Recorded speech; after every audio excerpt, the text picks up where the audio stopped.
What Happens in the Woods is a true crime podcast. We discuss events that are often violent in nature. Listeners' discretion is advised.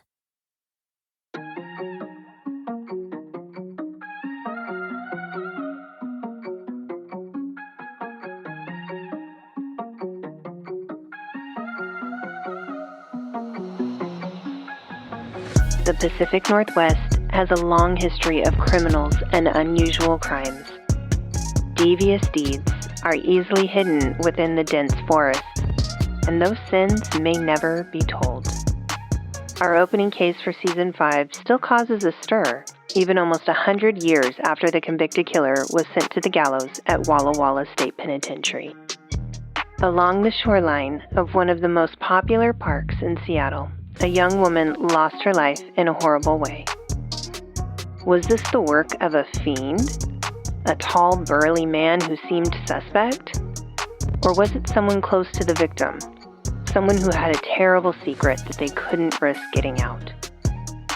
Our case today is that of bright and beautiful Sylvia Gaines, who was murdered in 1926.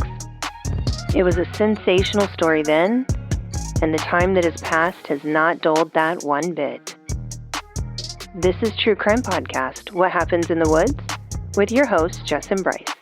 Let's get started. Hello. How is everybody? It's been forever. We're so happy to be with you.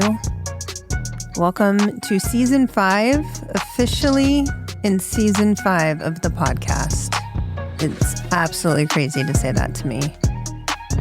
Hi, Bryce. Hello. How are you? Good. Yeah. I'm ready. You ready? Ready, Season 5. Ready for Season 5. Let's do it. Yeah, we enjoyed some very much needed and well-deserved time off in between our WTF series. And I know Bryce is just still heartbroken over the what the fuck's ending. It never ends. I mean, it doesn't ever end because there's still plenty. But for us, for the listeners. Yes. Yeah, WTF is over for now. Now we got to do serious stuff. Now we got to get into the serious shit. Wah, wah, wah. Yeah. But if you aren't caught up on that, you missed a lot of fun. So I highly recommend to go back and check that out. Or, just go back and listen again. Yeah. Enjoy us again and our fuckery and shenanigans. Yeah. Yeah.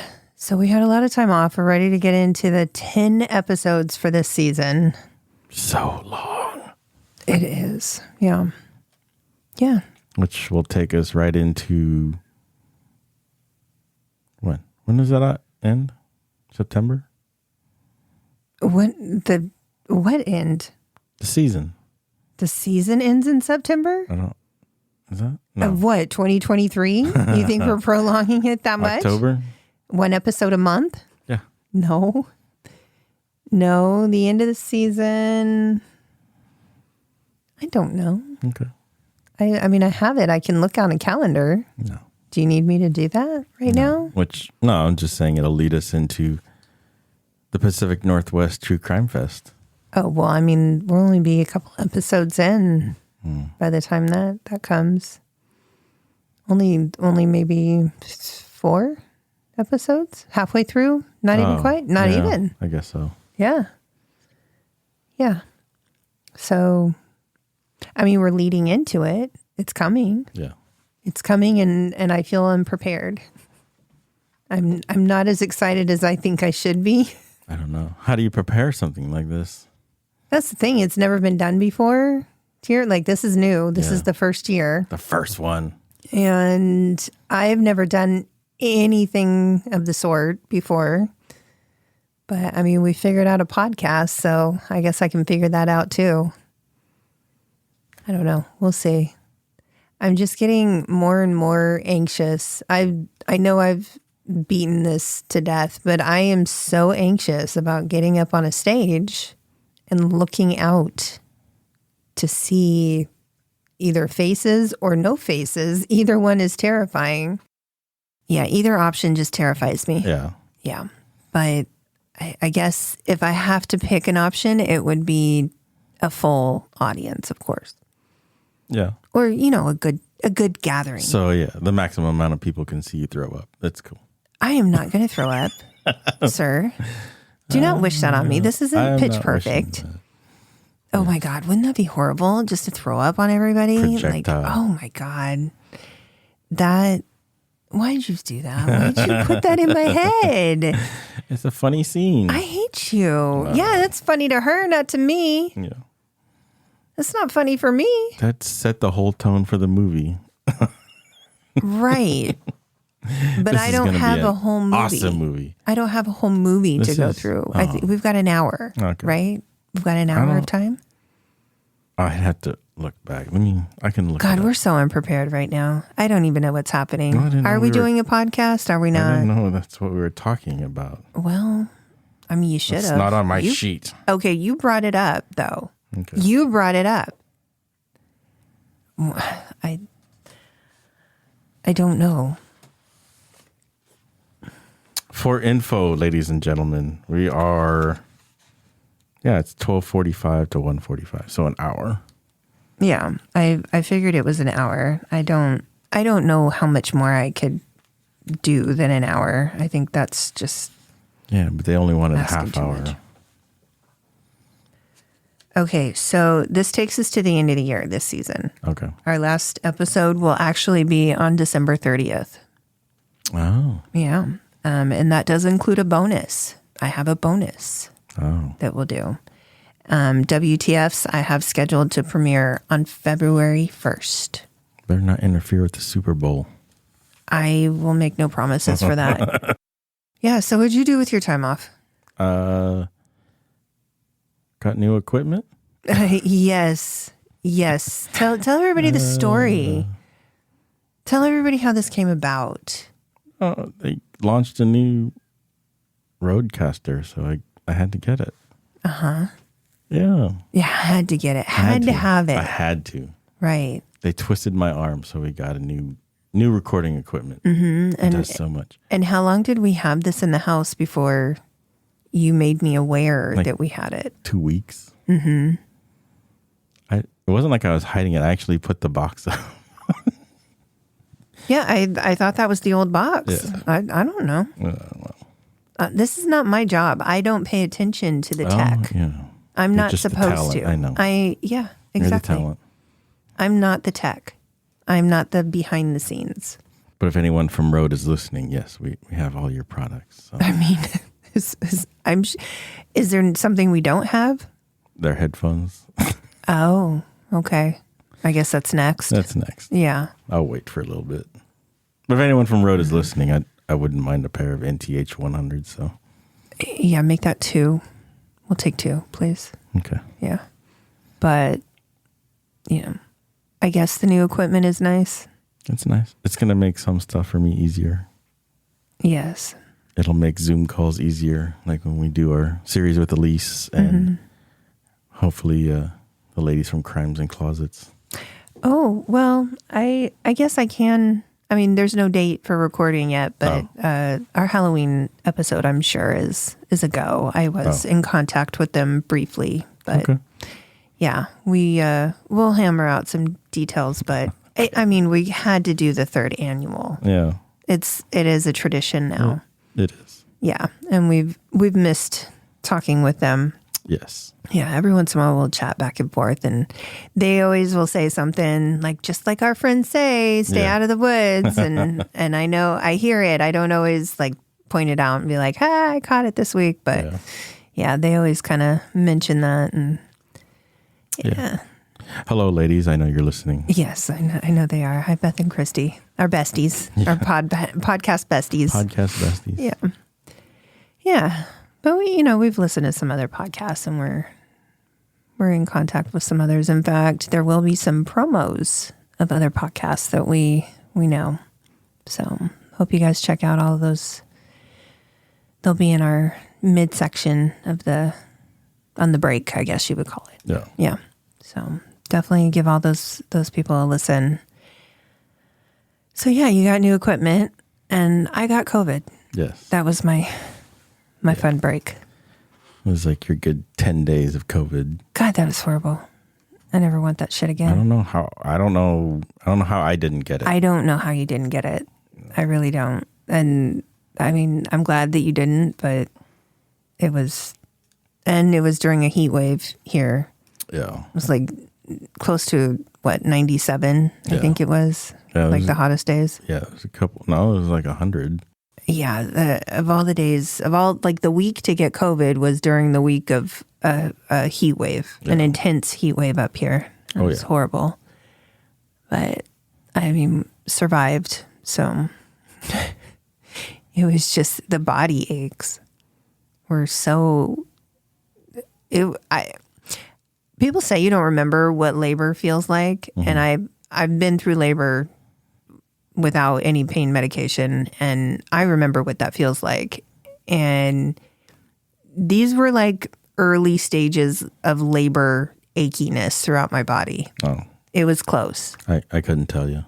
Yeah, you wouldn't know. I don't know what labor is like. Well, there's no way for you to know. But it was intense. It was intense. I hated it. But whatever. It was short-lived. I'm done. Yeah. I'm done with it. Yeah, but that was our break. We watched Stranger Things. Yeah, of course. Yeah, I had to watch that. That was good. And I'm very excited for the last season. Whenever it comes. Yeah. I think they said next year. Sure, I'll believe it when I see it. I think they said next year. Okay. Yeah. And then what else did we watch? There were a couple things I watched. Oh, the Stay Sweet, Pray and Obey. You didn't watch that documentary, did you? No. On the Warren Jeffs, I think. The Latter-day Saints, the fundamentalist Latter-day Saints. No, I didn't watch it. Holy shit, that was a mind fuck. I had no idea. And they don't really say it until like the very last episode. I had no idea of all of what the abuse was, like the allegations were. It's very triggering, so I won't really get into it, but it is triggering because it's not only is it underage, like marriages that they were performing, like there were 14-year-old girls who were getting pregnant by these 60-year-old men. But also there was like a secret, I don't even know what you would call it, like secret orgies. Sure. And they involved some of these underage women as well. I had no idea about that. But they apparently found recordings. Okay. It's gross. Okay. What do you mean okay? It's not okay. I'm just... I know, you're not into it. You're not... No, I'm just like, it's not exclusive to the Catholic Church anymore. No. No, it's not. It's any... Yeah. Well, as a whole nother... Did you listen to Crimes and Closets episode today? Not today. Or yesterday, I mean. I got to finish listening to it today. Oh, no, I did start it. Then I got a phone call. They were talking about a cult on theirs. They were talking about, a Christian group, a sect that it was I think it was on HBO Max. The Way Down, the lady with the big bouffant comb over hair. Yeah. That was a good episode. Check that out. I don't know what it is about like cult activity and religious activity. I've been a little more in tuned, I guess, with finding it. I don't know. Or maybe there's just a lot of documentaries coming out lately about it, but yeah. I don't think I watched any other like true crime stuff, but yeah, we had some good time. Had some time with the family. Had a lot of fun recording the WTFs with everybody. So yeah. But we're back. Yay. We're back. We're ready to go. We're back. We've got some things to share. So hopefully you guys are ready, and let's get started. So for this case, we do have a trigger warning to give for the mention of attempted suicide and also the details of the murder. So please listen responsibly. In this episode, we are going to go back in time to Seattle in the 1920s, where on June 17th, 1926, the body of a young woman was found near the shore of Green Lake. At the time, this was considered quite a sensational story. Quote, Seattle was shocked and fascinated by the sordid details that emerged about the victim's life and death. So the victim was 22-year-old Sylvia Howard Gaines, and she was niece to William Gaines, who at the time was chair of the King County Board of Commissioners. He was also kind of a local politician. He had run for mayor and another office previously.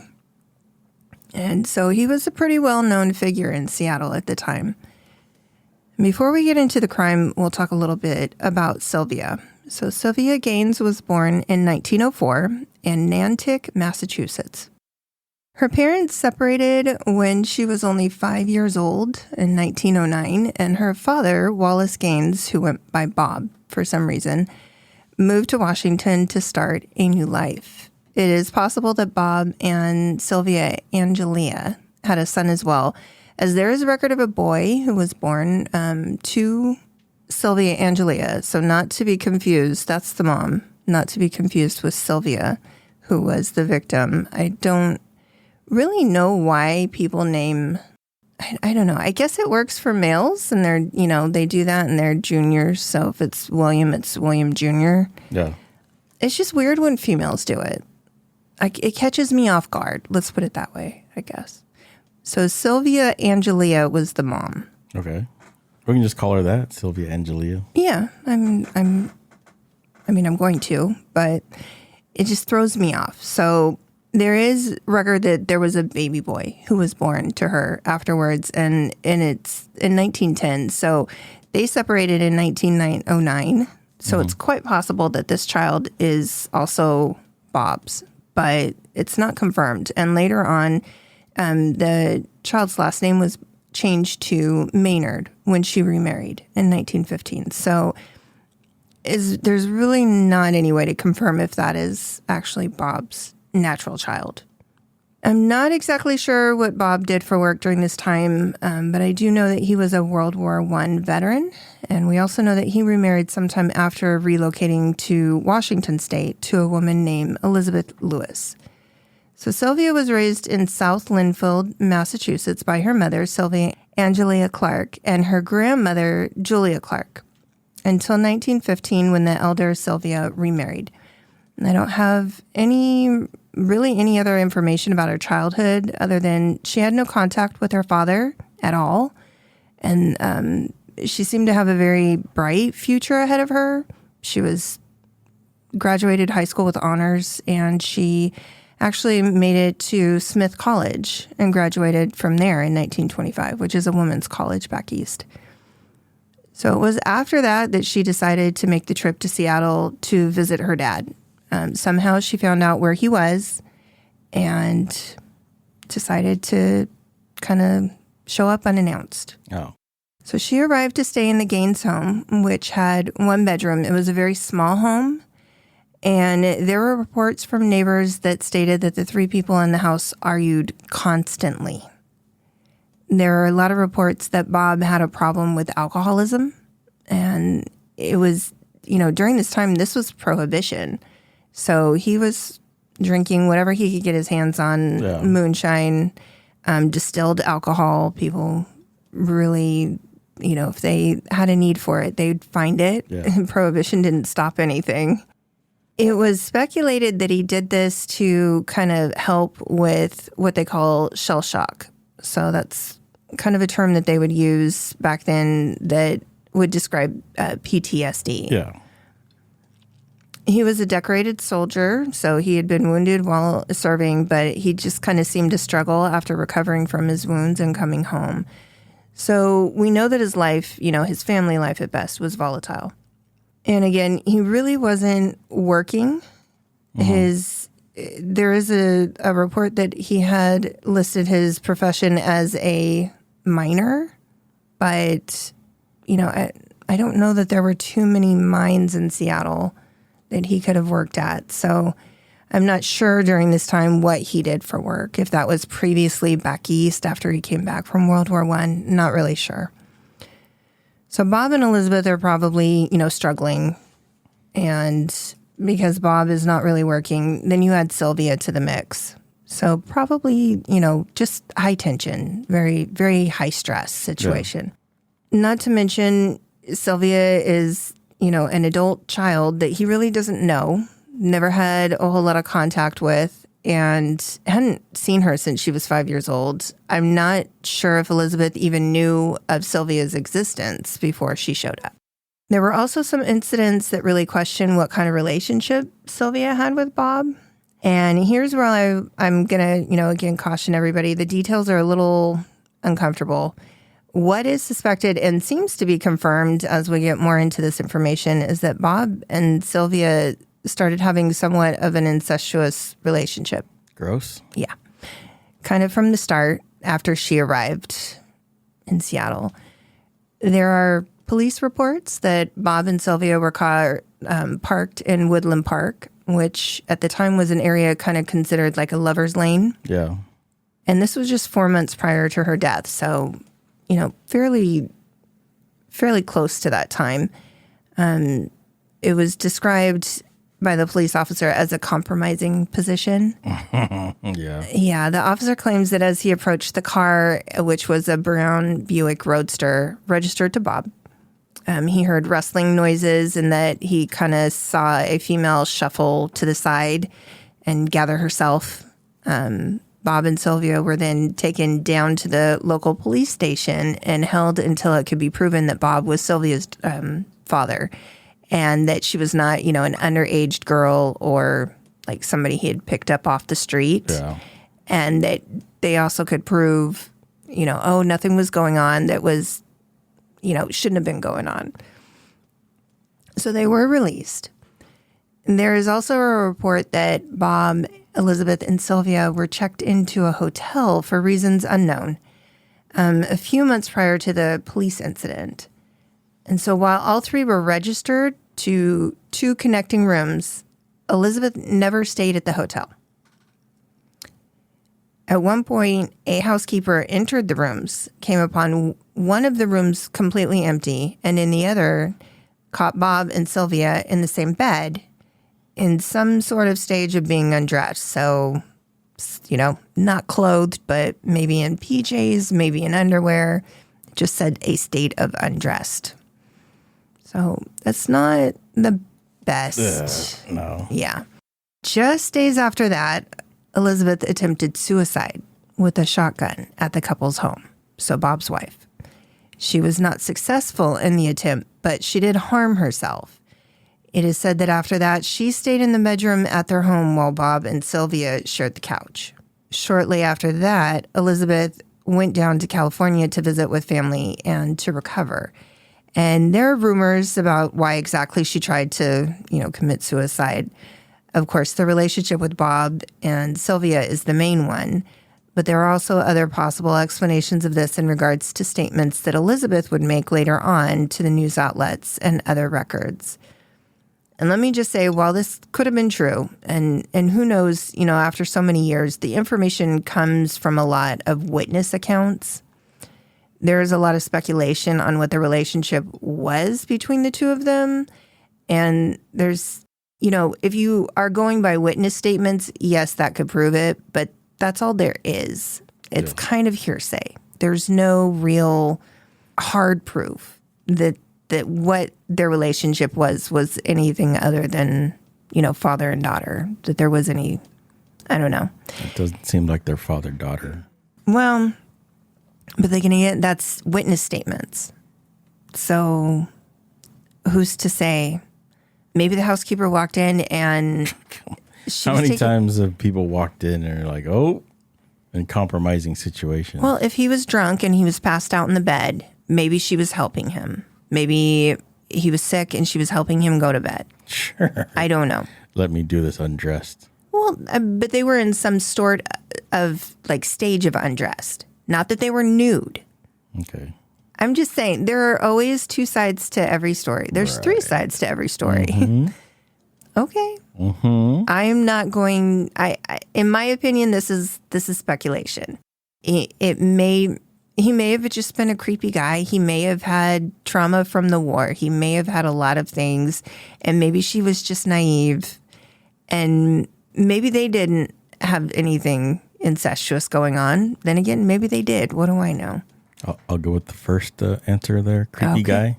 Okay. I don't know. I would give somebody the benefit of the doubt, especially since we're how many decades removed from this now? It's almost been 100 years. Oh, yeah. Still creepy guy. Could be creepy guy. Creepy guy. Okay. So let's talk about the crime. In the early morning of June 17th, 1926, the body of Sylvia Gaines was found by two workmen, so carpenters, who were headed through Green Lake on their way to work. They came across a woman's shoes that was on a path through like alder trees that are kind of along the shoreline. Mm-hmm. And then they came across a white felt hat near the water's edge. So J.L. Reynolds and O.B. Ripley then came across the nearly nude body just a few feet away along the shore. And from there, they immediately got the police involved.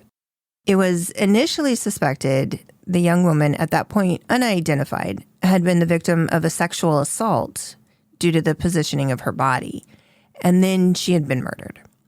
Her clothing was ripped and torn, and like I said, she was nearly nude. The body was arranged in a way that seemed to kind of hint that she had been assaulted. It was very evident that she had been beaten brutally. Her skull was broken and bashed in, and there was a rock not far away from the body that was bloody and held evidence of fingerprints. They assumed it was the killer's. There were also footprints that were thought to be made by a man's shoe. But what the autopsy would later show was that she died while in the water from strangulation. Oh, so she was held underwater or just... She was in water. So the signs of the struggle seem to show that the woman was on the path near the shore, and that as she was being attacked, she moved into the water where she lost her hat and eventually was overcome by her attacker, who proceeded to choke her until she died. So she was trying to swim away because that was her closest avenue of escape. Oh, so, but she didn't die of drowning. She drowned. She was being choked. Okay. She was strangled by hands. Okay. So she was in the water. They knew that her body was in the water, but she had no signs of drowning. So there was no water in her lungs. Right.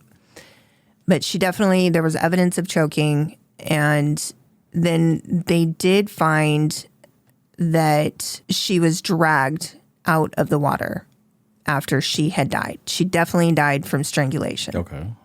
So she was dragged back up the shoreline from the evidence that was found on her right heel of her shoe. It had dirt like in the heel and on the shoe. So there was definitely like signs on her body that she was dragged through dirt, sand, up the shoreline and into where the trees are.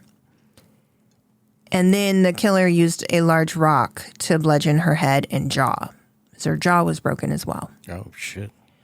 So when you think about it, it takes a lot of rage, like a lot of energy to choke somebody. Yeah. And you know, it's kind of, they're thinking a fit of passion in this case because of how she was killed. You know, choking takes a few minutes, and you have to be strong enough to hold that for a few minutes against your victim. But then to also repeatedly bash in somebody's skull with a large rock, also takes some energy when you've already kind of, used up some energy. So adrenaline was high. Yeah. From the coroner's estimation, the time of death was roughly about 9 p.m. the night prior. Surprisingly, what the autopsy does not show is that the victim was not sexually assaulted in any way. So there's proof that while it was staged and meant to look like that, she was not assaulted. Got it. Yeah. Somebody wanted it to look that way. Right. So somebody tried very hard to make it seem like she had been, and they staged her body. Not long after the victim was discovered, it was revealed that the body of the young woman was that of Sylvia Gaines. So what happened to Sylvia? What led up to these gruesome events? We'll discuss all of that and more when we come back from this break. When the two workmen found the body of Sylvia Gaines along the shoreline of Green Lake on June 17th, 1926, the story instantly rocked the community in Seattle, Washington. Police had their suspicions and a few bits of evidence to go on. There are witnesses that start to come forward with information, and of course, they look at their father. So they're looking at Wallace Bob Gaines. Again, I don't know where Bob comes from. And, he has a story to tell. So he immediately tells police and news media outlets, reporters are asking him, and he's just more than happy to say what happened. Yeah. So let's replay the day of the crime, which was June 16th, as Bob related. Reportedly, Sylvia had just started a job. So 2 days before she would be murdered, she had just started working at the King County Title Trust Company, which was downtown. And on the day of her death, Bob had picked her up from work around 5:22 p.m. at a nearby library, and the two went home for the evening. In his statement that he later gave to the authorities, he suggested that the two go for a drive. But Sylvia claimed that she had to get home and iron her clothing for work the next day, so she'd be ready to go for work. It is said that the two had an argument, with Sylvia leaving to go on a walk by herself, which was not unusual for her to do. And that was about 8 p.m. And Bob stated that he was out watering the front lawn when she left the house. And there was several neighbors who, corroborated that. So she was out watering the lawn? No, he was out watering the lawn. Okay. And when she left. So after that, Bob spent about 30 minutes at a neighbor's assisting with preparing like a furnace or a stove. It was kind of unclear, in the neighbor's basement. And this was, again, confirmed by the neighbor that he, spent about 30 minutes of time there. Then it was corroborated that Bob left the house in his brown Buick at about 8:40 p.m. And according to his statement at that time, he went out to meet up with a friend and drive him and another couple downtown. This friend is Louis Stern. And for now, just keep that name in the forefront of your mind because he'll come up again. Louis Stern. Got it. From there, Bob returns home about 10:15 to find that Sylvia is still not home. He claims he called his brother, Bill Gaines, to see if Sylvia had contacted him or, maybe she went over to his house. But her uncle had no knowledge of her being missing, nor was she over there. So then Bob claims, he panics and he takes off to drive around and find her. So after hours of driving around to no avail, he claims to have driven to the police station to report her missing, whereupon he learned that her body had been found and he is taken in to identify her. Now, so he reports her missing? He went in to report her missing, where they in turn say, well, we found somebody that meets that description. Uh-huh. Can you identify her? And he does, because they've already found the body at this point. Okay. Yeah. That was about 7 a.m. that they... So he waits all night? Yeah, he kind of drives around all night trying to look for her, and then goes in reportedly about 7 a.m. to the police station to report her missing. Okay. But they've already found the body. So for whatever reason, police seem to be suspicious of him from the start, if the news accounts are correct. Mind you, his brother is a political figure. I would be suspicious too. Why would you be suspicious? Who goes by Bob when your name is Wallace? I don't know. People do weird shit. Suspicious. I mean, that is suspicious. And I don't creepy. know. Okay, he's suspicious and creepy. Creepy guy. Okay. So, they had connections. Both brothers had connections. Not necessarily because Bob was involved in politics, but Bill was. William was. And they were, well known throughout the town. Yeah. When the news broke, Bill released a statement that he would do everything in his power to, quote, bring to justice the fiend who slew my niece. Okay. So the fiend who slew his niece. Okay. It is very antiquated terminology that's being used. I don't know that I've heard the word slew or uttered the word slew. That's just a politician talking. Sure. So Bob was not the only person that was looked at while police were investigating Sylvia's murder. There were at least 2 other men who were questioned in connection to Sylvia, and also there's a possible connection to other assaults that had been reported by other women. Still, the focus just seemed to be placed on Bob. You mean other women, like women who had gotten away from an attack, but not particularly that night? Not particularly on that night. Oh, no. okay. I got it. Then there were witness statements who possibly saw the attack on Sylvia in the tree line of Green Lake. Uh-oh. Yeah. A couple stated that there was a quote-unquote burly man that they saw near where the body of Sylvia was found. Mm-hmm. They claimed that they actually spoke with Sylvia before her death and that she shared with them that she thought the man was following her. I kind of called bullshit, because if you thought a man, number one, if you thought somebody was following you, you probably would latch yourself onto this couple. Yeah, I was going to say, why didn't you stick around you know, them? right, can I walk with you, or can you guys walk me back to close to my house or something? Because apparently this is not far from where her Bob and Elizabeth's house was. They were close to Green Lake. So she, maybe could have asked the favor of, hey, I'm kind of feeling sketch about this guy, and do you mind if I walk with you for a little bit? She probably just thought in her head, she's like, I live so close, I'm just going to bounce. Right, maybe. But also, if you were that couple and you noticed that a young woman was out by herself, why wouldn't you have said, like, hey, stay with us, or do you know that man? I might have questioned it more. If somebody had come up to me and said, I'm feeling as if I'm being watched, or this guy is following me. Yeah. If it was important enough to have the conversation and that was said, I don't know why, in my mind, I would have, oh, well, let's figure out who this guy is and scare him off. Or you stay with me and we'll walk you to your house. We'll make sure you get home safe. Yeah. It's unfortunate. I guess that's hindsight, but it's unfortunate that that is not what happened if they saw her at all. Yeah. And that's kind of why I call bullshit a little bit. But, it's quite possible people just didn't want to get involved. And they're like, oh, okay, we'll be safe. You do you. Mind you, also, it is quite evident from photographs of the time that Bob Gaines was not a burly man in any sense of the word. No, he was wiry, I guess you would say. He's lanky. He's kind of tall, but slight medium build, not burly. I don't know anybody named Wallace that I would be scared of. I don't know. Like that name or even that image doesn't strike fear in my heart. No.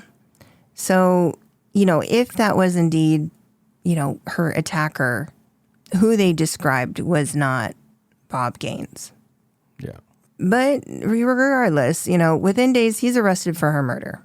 And when it was confirmed that the clothing he had been wearing on June 16th had bloodstains on it, a subpoena was issued to have him and other witnesses report to court on June 24th.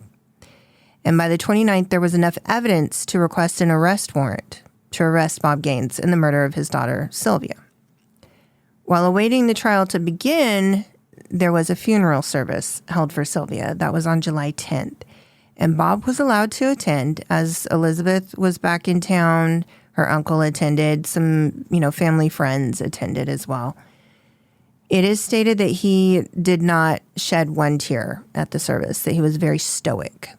And again, I think, we've said it before, media was kind of unchecked during that time. Yeah. They'd write all sorts of crazy shit that, I just feel like that's public opinion being led by the media. This guy must be heartless. He must not care because he's not distraught at her funeral. But he was reportedly very distraught when he went in to report her missing, and the police said, well, can you identify her body? Yeah. Apparently at that point, he was hysterical. So very different. I mean, I don't know if that's maybe the PTSD. Maybe he was just very stoic at the... It's not PTSD. Shell shock. Shell shock. Okay, shell shock. Sorry. I've never had either one of those things, so I just tend to call it what it is now. No, I did. I watched a fascinating video about PTSD and the different names it's taken on throughout the years. Sorry, I just throwing that out there. No, I'm sure. Because shell shock was one, and then PTSD, and then they called it war fatigue at one point. Yeah, I remember that. I mean, I know they called it shell shock for a reason. Yeah. Like, because when the shells were firing. Yeah. Or any loud noise. Or any loud noises, would really set people off. Right. Yeah. Yeah. I mean, it is a horrible thing. And I'm sure, now we know, but I don't think that it's still treated as well as it could be or acknowledged as much as it should be. But then again, like I said, I do not suffer for it or from it. Yeah. But I know, in previous generations of military people, there was no treatment for it. You came back and you just got back into your life and were expected to just go. Yeah. Nobody talked about mental health help. Nobody, at World War I, nobody talked about that. So maybe by this point he was mentally, he had just kind of broken down. I'm not sure. But I think it's kind of unfair to comment on something like that, I guess, is what I'm trying to say. In regards to, he must be guilty because he didn't cry at the funeral. No. But grief hits everyone differently, too. Right. I mean, especially at a funeral. Right. Yeah. So Sylvia's remains were cremated and then sent back to her mother and the family in Massachusetts, where she was laid to rest in her hometown of Linfield. And can you imagine that, your child that you've had the sole care of for how many years and then goes for a few months to visit the father that she barely knew and try to reconnect with him, and then, you Comes get her remains. Yeah. I just can't imagine. And it also, one of the articles I read kind of hinted that the family might have found out from the news reports that she was murdered. Well, they might not have even received a call. That was the internet. It was, but... And it was fast. I'm serious. Like, news got out the next day. Yeah. it kind of hinted to it. So they may have been aware, like Telegram was a service that, instead of like a text message, you telegram. It's still incredibly hard. She was only 22. It's too young. The trial began on August 2nd with the selection of the jury. And surprisingly, there were female jurors on this trial. So given the time, that was a huge source of controversy. Women had only just, in 1920 received the right to vote. Yeah. But in many ways were still not able to participate in political or governmental issues. And many counties and entire states at that time would still not allow women to participate in the jury process at this time. So the fact that Seattle had, I think there was something like 4 women on the jury for this case was really something. And as you can imagine, the entire nature and the circumstances of this trial were all over the news. Yeah. The prosecutor had connections to the Gaines family, having been politically aligned with Bill Gaines, and was appointed at one point by Bill Gaines to his position as a prosecutor. Oh, wow. As had the sheriff, who had requested the warrant for arrest, as well as arrested Bob Gaines, had been appointed by Bill Gaines. Yeah. I also read a report that the prosecutor served with Bob Gaines in the military in World War I. Yeah. So there are some connections here, and it was very interesting that the prosecutor ended up at first was saying he didn't think that Bob was really guilty, but then during this trial really took a hard stance on what he thought happened. So it, caused some heads to turn, to say the least. But it was Ewing Colvin, who was the prosecutor, who seemed to perpetuate the story of the possible incestuous relationship between the father and daughter. But you kind of have to ask yourself why. And to me, it seems that they couldn't find a motive for why Bob would have done this. Colvin's entire case was based off of fact that there was this, I say fact, but there was this quote unquote, a natural relationship is what they called it between Bob and Sylvia. And that the reason she was killed was that she had tired of it and she was going to move out from Bob's house to live with her Uncle Bill. Oh, and not just like home. So they knew that she was going to move to her uncle's house? I don't think it could be confirmed because, of course, she's passed away and Bob's not going to say.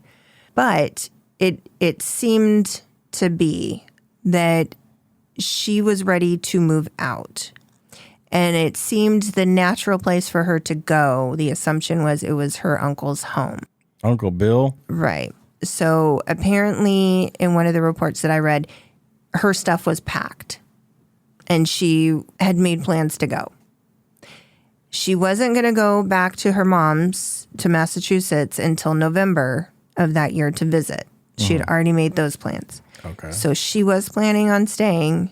She had just gotten that job, but her stuff was packed and she was going to go someplace. She was leaving that house. So the assumption is that Bob was fearful with the possibility of her leaving and, her new job, her horizon is expanding, that she would let it out that there had been something going on between them. Oh. And I have to say it's kind of a stretch. But if you believe that there was a relationship, then that does make sense. Yeah. They're saying that in a drunken rage, he murdered her to keep their relationship a secret, which when he showed up to report her missing, he was intoxicated. Oh, he was? Mm-hmm. So you left that part out. Oh, sorry. Yeah, he was he was pretty much always intoxicated. Oh, yeah, he was kind of always. So they're saying really he did this to keep her from talking. Mention too that he would drink weird things, like during Prohibition. Yeah, moonshine. Yeah, I mean, if you couldn't get your hands on, bootlegged liquor, you made do with distilled liquor, like the distilled alcohol. Yeah. Yeah, which will kill you. If moonshine's not done right, you die. Yeah. But if you need it, if you are addicted and you need it, that's not a possibility you really care about, Yeah. You need to fuel your addiction. Witnesses were brought in to kind of verify that idea that the prosecutor had. The clerk and the housekeeper from the Arctic Hotel in Seattle, they came in and relayed the story of them, checking in, but Elizabeth not staying and them being found in the bedroom in one room. That story was allowed to be evidence introduced in witness statements. Then there was a police officer who had found the two parked in Bob's Roadster in Woodland Park. He testified. Neighbors that claimed that it was known that Sylvia shared the bed in the bedroom with her father also testified. And it seemed that there was no end to the accounts to support this theory. There was also testimony from the mechanic who had previously worked on Bob's car and was very familiar with it, stating that he saw the same car at the lake that night. There were other witnesses who claimed that they saw Bob circling the park in that car around 9 p.m. that night. Oh. Yeah. Wow. So his account of what happened and his timeline cannot be confirmed. But the witness statements and the witness timeline confirms what the coroner would have, has stated was her time of death was around 9 p.m. Yeah. Then there was the damning evidence of Bob's friend, Louis Stern. So remember that guy? Yep. Well, when Bob was arrested, Louis was also arrested and held as a witness under duress until the trial began because they had gotten a statement and they knew that if they didn't force him to testify, he wouldn't have testified. He would have figured out a way to Get out of it. Change his statement. Oh, yeah. So his statement during the initial, processes of things contradicts the voluntary statement that Bob made initially regarding the timeline. So remember, Bob had said he went and picked up Louis, another couple, drove them downtown, got home about 10:15. Yeah. Louis claims that shortly after 9, close to 9:30, Bob showed up at his home slightly intoxicated. Just slightly. That's unusual. Only slightly. For Bob. I think that's the baseline for Bob is slightly intoxicated. That's always it. They did not go out, as Bob had claimed, but they actually stayed at Louis's home drinking more. And Louis claims that Bob was very cryptic, but that he said, quote, he said he wanted a drink. He said that if what happened to him had happened to me, I would want a drink too. I said, what's the matter?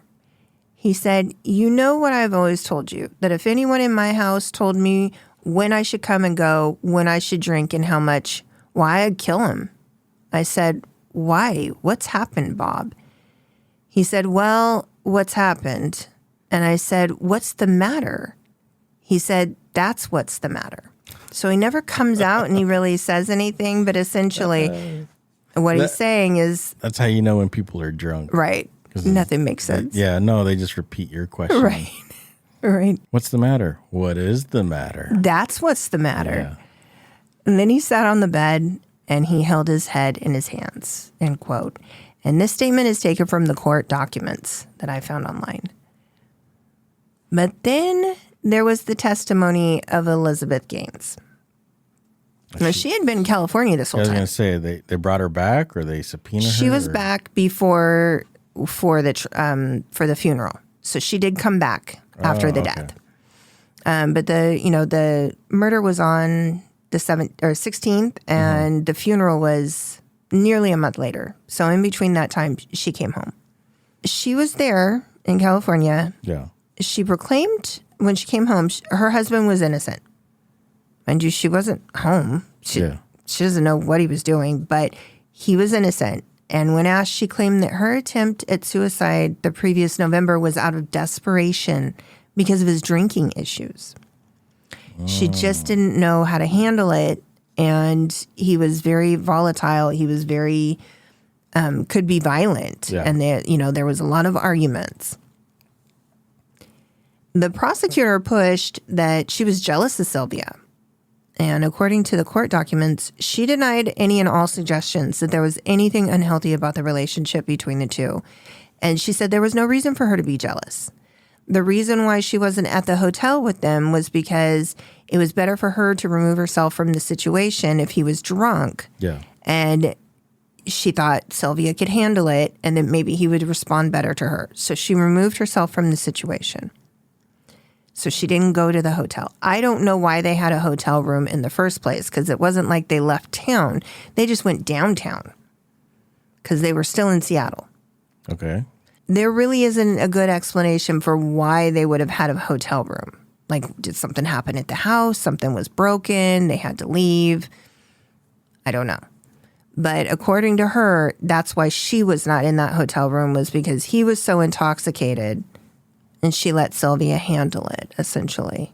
And maybe he would respond better to Sylvia. Because when she tried to handle him when he was drunk, Elizabeth said that he was violent.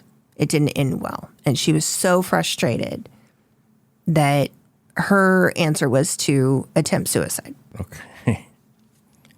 I mean, I don't know. Yeah. If you're desperate. Yeah.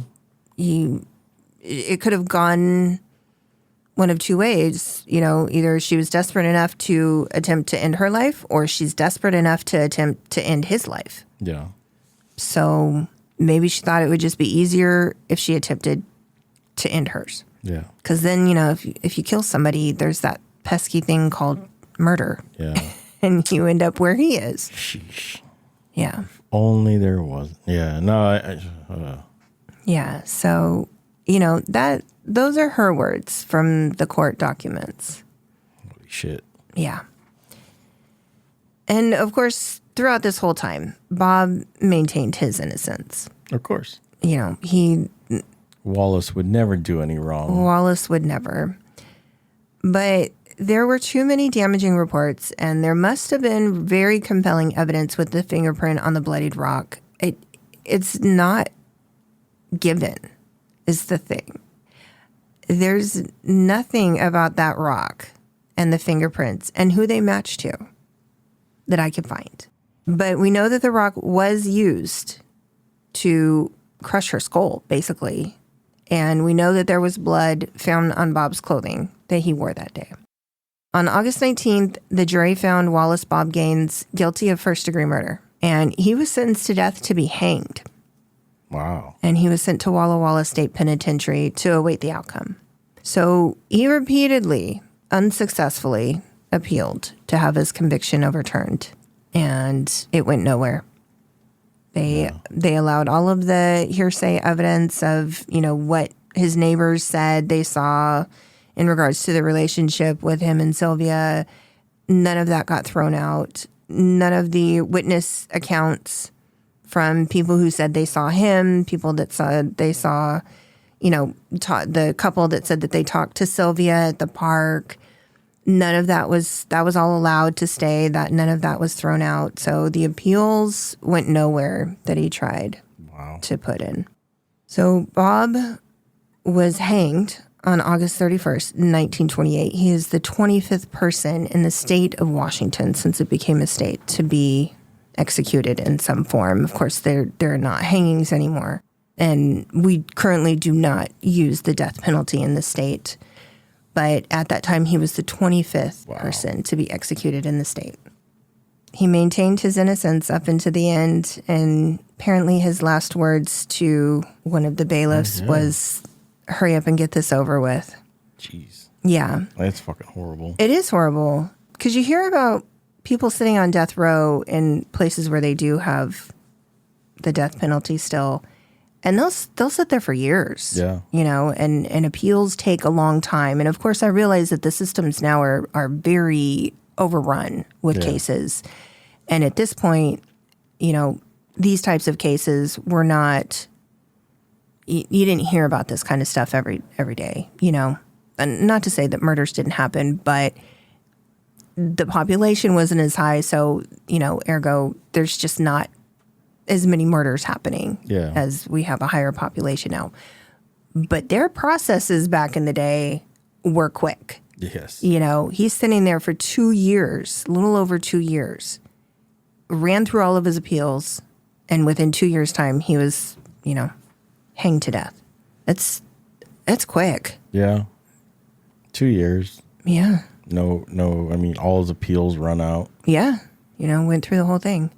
And of course, his brother, his one statement was, I'm going to fully see this to the end, and the fiend who killed my niece will be held accountable. Well, as soon as it... That's not what he said. Yeah, as soon as it got to be... Not what he said.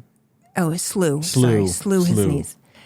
As soon as this conviction was confirmed in the court, there's been an miscarriage of justice. And he said, my brother is as innocent as a newborn babe. Right. Yeah. You mean an intoxicated newborn babe? Very intoxicated, unfortunately. So I don't know how I feel about this one. Like I said, it's so many decades removed that I just don't know that he was really guilty of anything more than being intoxicated. R.I.P. Wallace. Yeah. Okay. I see what you're saying. Like, there's a lot of discrepancies in a lot of the testimony and descriptions and things like that. Yeah. They said it was a burly man. It wasn't. Wallace isn't burly. No, he is not burly. They found blood on his clothing. Like, where would you get that as a drunk? You know what I mean? Like, right. Yeah. I don't know. But also, he may have been in such a state of intoxication and such a rage that he quite possibly did it and then did not recall. Or just blackout drunk, Especially if you're drinking moonshine. Yeah, and then the level go to of the alcohol. police report, or go to the police and report it at 7:00 in the morning. Right. Obviously, still intoxicated. Like it was. Maybe Lewis was his moonshine guy. Maybe. I mean, he might have been making his own hooch. Who knows? Maybe that's why they had to leave the house. Maybe they. You don't make did something. You wouldn't make it at your house, especially during Prohibition. Yeah, that's true. Because they were looking for those things. Yeah, they were. Yeah, but then again, he's associated with a very powerful person in the community. His brother had connections. Yeah, well. So who's to say that he wasn't making it in his house? Yeah. And he just was able to avoid getting in trouble because of who he was related to. I don't know.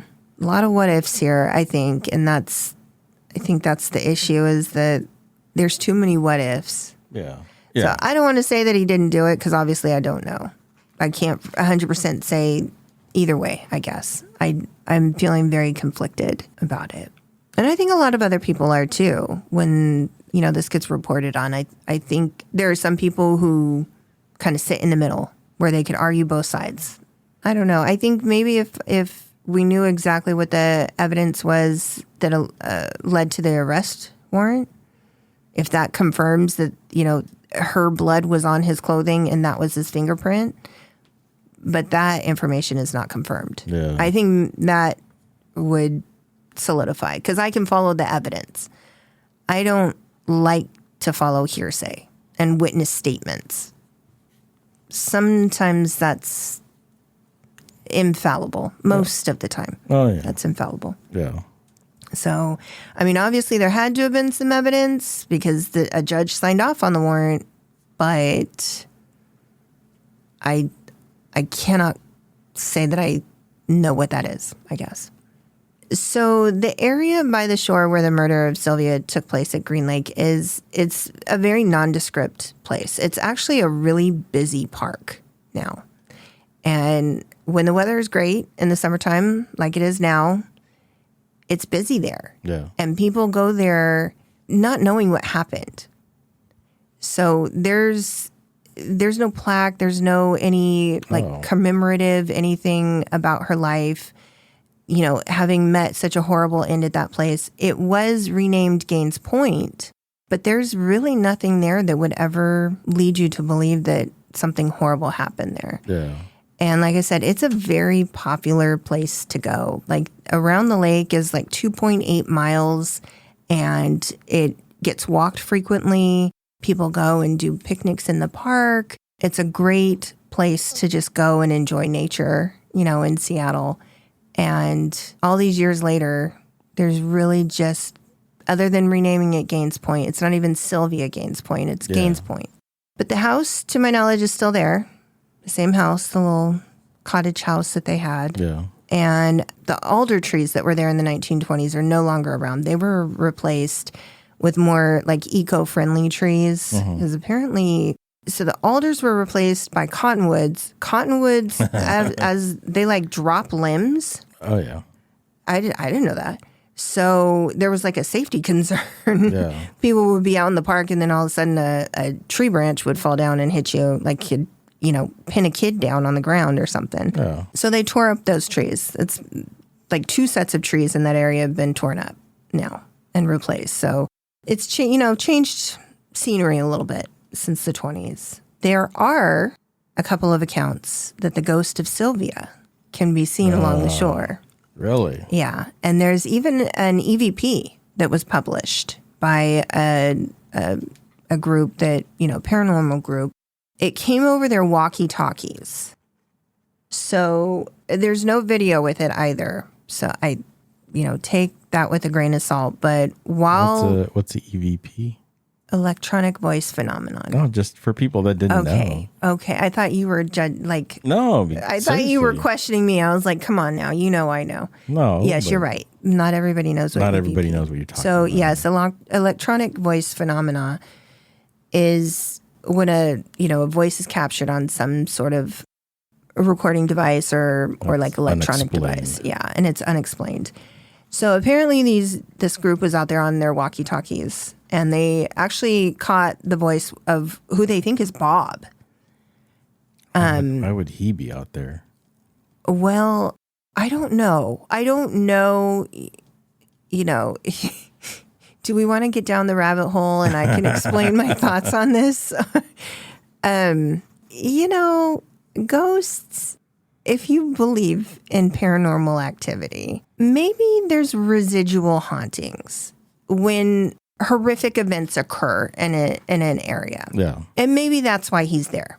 I don't know. Maybe. But the voice is seemingly a male voice. And the things that he says would align with probably things that Bob would have said while he was in a drunken rage. Yeah. And I'll link to it. I mean, it's an interesting thing to listen to. Oh, boy. What? Oh, boy. Oh, boy. Are you excited? Yeah. EVP? Maybe we should go out and do and keep in mind, too, I didn't mention this. So while they were out there, it was at the supposed time of her death, around 9 p.m. Oh. Right. So they think it's Bob's voice, and then possibly Sylvia says like one or two words that were captured. It makes for an interesting, it's interesting to speculate. Yeah. On what that could be. But I think that's what it is. It's all speculation. It is very speculative, yes. And do I find it fascinating? Yes. Yeah, did I watch Ghost Hunters religiously for, 8 years? Yes. Up until I just kind of lost interest and it got too grandiose, kind of, I don't know. But yeah, I mean, I've watched all of those shows except for Zach Baggins. Can't stand that fucking guy. Tell him your name. Yeah, I don't care. Douchebaggins. Douchebaggins. There is some interesting things to it. And do I believe that there are things like that can happen? Yes, I do. Yeah. But do I think that everybody that goes out with a voice recording device captures EVPs? Absolutely not. No. I think that's just too much. But in this case, it's interesting. And it could possibly have happened. I'm not going to say no. There's no video, though. It's only voice recording. Yeah. So there is that, too. And do we all know that things can be edited? Obviously, we're on a podcast recording on equipment that edits our voices and does things and, sophisticated technology and all of that. So things can be done. Am I saying that this group did that? No, I don't know them, but I wouldn't presume to say that. But it's an interesting listen. So yeah, it is listed as a haunted place. Sweet. On some lists. I'm Filipino. We have ghosts for everything and gremlins and trolls. Right. Yeah. I mean, yeah. There are all sorts of unexplained things that go bump in the night. So yeah. Who's to say? I don't know everything. Some people might find it interesting, so I'll link it. And I will also recommend some great sources of information, of course, but I also wanted to recommend 2 podcasts that have also shared this story previously that I listened to. So one is our friend Elise at True Crime Cat Lawyer. She did a mini episode on this. And the other is Ghoulish Tendencies, who did a deep dive with mostly the same information that I was able to research from. I always try to listen to other podcasts that may have covered a story because I don't want to regurgitate the same exact thing, but I also don't want my retelling of the story to sound like theirs, if that makes sense. Yes. We all have the same source information, and at some point we're going to have the same thoughts and ideas, and I want to be very transparent about where I listen, and the information that I got is the same information that they got, so it is what it is, But listening to them tell the story, I thought they had good points, and I liked their retelling of it. So I want everybody to, I give credit where I think it's due, and I definitely want to link to them to have people listen to them as well. Because like I said, I think that they did a really good job of retelling the story and had some interesting points. So yeah, that is the story of Sylvia Gaines. Huh. Huh? Yeah, there's just a lot there. Yeah. And I think, will we ever know? No. I think if they did their due diligence during the investigation and the trial, then the correct person was convicted.